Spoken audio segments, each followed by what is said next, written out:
বাবাইয়া ধরে পুরালার টাকা থেকে হাসিও এই বাবা সোনারি মজা কোনরকম আসি বুঝি ঠেঙ্গা ধরে তাকে শোনা ছিল চুপ চুপ চুপ মিলনা হবে কথা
আজ রানী আমাকে কিসের আনন্দ উপহার দিচ্ছে রে বাবা?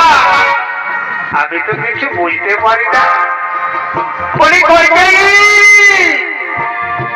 কিসের আনন্দে তুমি আমাকে সোনার হার দিচ্ছ রানী? মন্থরা রে, তুই কি জানিস না আগামীকাল সুপ্রভাতে আমাদের জ্যেষ্ঠ পুত্র রাম রাজা হবে? সেই মহানন্দে তো তোকে আমি একটি সুন্দর হার দিতে পারি। এ ভগবান, এ হরি, কোন মারি ভয়ায় খুঁটাটা গাড়িয়ে ফেলো। কি মারি ভয়ারা খুঁটাটা গাড়িতে ও জানে নাই তো? কি বাবা তোমরা হাসছো? আমি বুড়া লোকটা মজিরে হলি পাঁচটায় তোমরা হাসছো। তোমরা নাই বুড়াবে, তোমরা এমনি থাকবে। আমার বাদল তো রাও একদিন কি বললে রানী? রাম রাজা হবে, সেই আনন্দে তুমি আমাকে সোনার হার দিচ্ছ। কিন্তু তুমি কি জানো, রাম যদি রাজা হয় তোমার পুত্র ভরত হবে তার। না না মন্থরা, এ কথা তুই বলিস না রে। আমাদের জ্যেষ্ঠ পুত্র রাম আমার পুত্র ভরতকে সেদে প্রাণের চেয়েও বেশি ভালোবাসে। হে ভগবান, হে হরি, আমি রানীকে যে কি করে বোঝাতে পারি? আমি রানীকে যে কি করে বোঝাতে?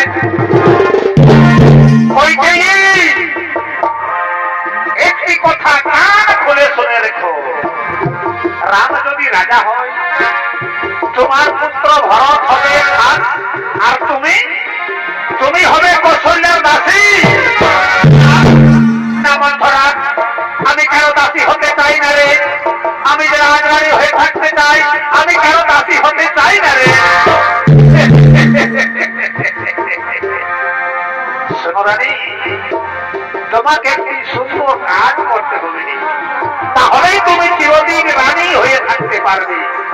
মন্থরা রে, আমি যে বড় বুঝ, তুই একটু বুঝে বল না। তুই আমায় যে পথে নিয়ে চলবি আমি সে পথেই চলবো, তুই একটু বুঝিয়ে বল না রে। বলবো, অবশ্যই বলবো। শোনো রানী, তোমাকে আমি কোলে পিঠে করে মানুষ করেছি। তোমার দুঃখ, তোমার দুর্দশার নিজের চোখে কি দেখতে পারি? শোনো রানী, তোমার মনে পড়ে সেই দিনের কথা, দেবাসুর সংগ্রামের সময় মহারাজ দশরথ অজ্ঞান হয়ে পড়েছিল। তখন তুমি তাকে অতি সেবা যত্ন করেছিলে বলে মহারাজ দশরথ প্রাণ ফিরে পেয়েছিল। সেই দিন মহারাজ দশরথ তোমাকে দুটি বর দিতে চেয়েছিল না? সে নাও রানী, মহারাজের কাছে সেই দুটি বর চেয়ে নাও। আমি তো কিছু বুঝে উঠতে পারছি না, আমি মহারাজের কাছে কি দুটি বর চাইবো? তুই একটু বুঝিয়ে বল না মন্থরা। বলবো, অবশ্যই বলবো। শোনো রানী, তোমার প্রথম বর হবে আগামীকাল সুপ্রভাতে রাম রাজা হবে না, রাজা হবে তোমার পুত্র ভরত। আর তোমার দ্বিতীয় বর হবে রামচন্দ্রের মণিবেশে 14 বছর বড়রা। কিন্তু মহারাজ কি সেই কথা স্বীকার করবে? মহারাজ কি সেই কথা মেনে নেবে? অবশ্যই মানবে। সূর্য বংশে না, যদি একবার প্রতিজ্ঞা করে ফেলে নিজের জীবন দিয়ে হেলেও প্রতিজ্ঞা পূর্ণ করবে। ওই যে ঘোরানি, মহারাজ দশরথ এক্ষুনি তোমার পক্ষে দর্শন করতে আসবে।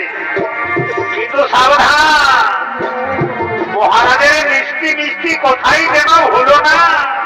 এসে বলবে রানী, আমার প্রাণ প্রেয়সী, আমি তোমাকে মনে প্রাণে ভালোবাসি। কিন্তু সাবধান, মহারাজের সঙ্গে কিছুতেই কথা বলবে না।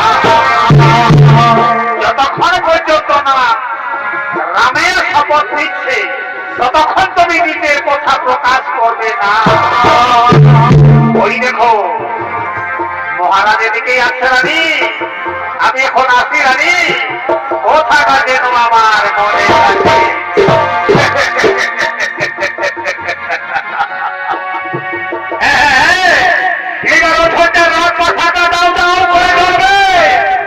আর আমি নাচি কি করবো জানো জানো না